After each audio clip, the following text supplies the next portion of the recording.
Hey, Kentucky, this is Mary Jo Perino tonight. Senator Rand Paul has strong words for Governor Beshear. We'll also discuss the impact of SEC schools welcoming students back.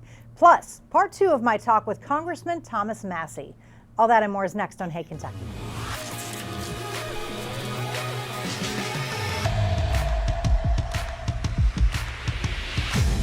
Welcome to Hey, Kentucky with LEX 18 Sports Director Keith Farmer. Hello, Keith. How are you?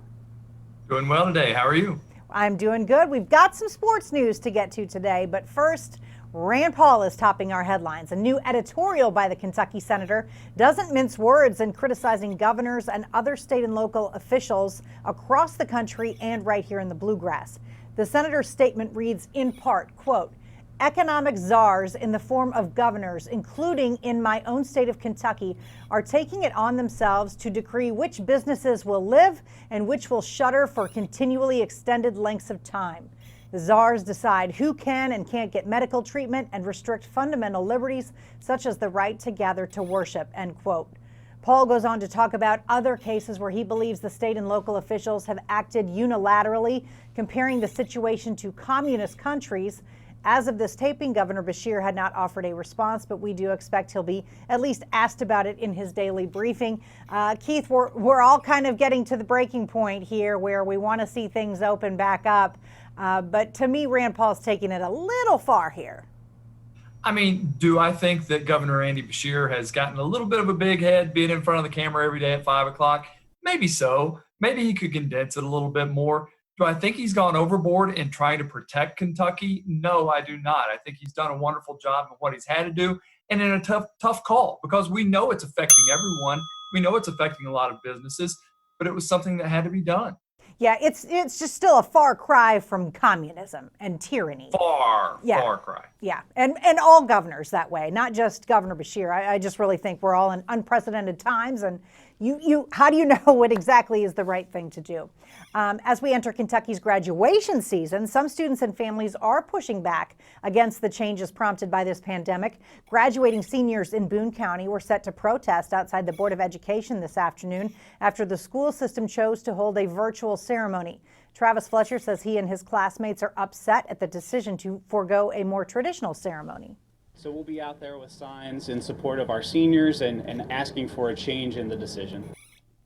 A Boone County school spokesperson says principals are talking about their options for later in the summer, but want to do the virtual ceremonies now in case the COVID-19 situation does not improve. Meanwhile, in Laurel County, leaders had planned a socially distanced in-person graduation ceremony, but some parents filed suit to be included. And Keith, I do think that they can now have two parents or parental figures with them now in Laurel County. Good news there. I really think that the choice up north was a great idea. Why not do one virtually now? And let's see if we can get things cleared up and you can do one in person later on in the summer for those that could attend. Yeah, I think that's really the smartest way of doing things, not just taking it totally off the table, but having to push it back. All right, let's turn to some sports now. UK basketball, a Wake Forest Stars decision to come play for Coach Cal marks the third transfer prospect to pick Kentucky. Olivier Sarr is a monster in the post, averaging nearly a double-double, about 14 points and 9 rebounds in the ACC last year on his way to being a third-team All-ACC player. And he also had nearly a block and a half a game. Sarr joins new Kentucky transfers Davion Mintz of Creighton and Jacob Toppin of Rhode Island. And some say Cal isn't done recruiting others like Keon Brooks, which marks a big change from the time when he was hesitant to embrace the transfer market. Meanwhile, UK will hold on to Joel Justice, at least for now. The assistant coach was named a finalist to head the East Tennessee State program, but they decided to hire the team's interim coach instead. And Keith, we talked about that briefly yesterday. Glad that is put to rest now, and Joel Justice remains here for the time being. Yeah, it would have been a great jump for him because that's a place that seems to vault coaches into bigger and better positions. It would have been a great start. He's certainly been around a lot of years, and he's learned a lot under Coach Calipari. So he's getting close to that itch where it's time to start that head coaching career. But I'm glad to see they have had a constant lately with the staff and nobody even thinking about taking off. So it's been good to have a nice gelled staff out of this UK program. Yeah, and he's a big reason why recruiting continues to go as well as it does. Joel Justice is a great recruiter, which is why he's going to land a head coaching job at some point.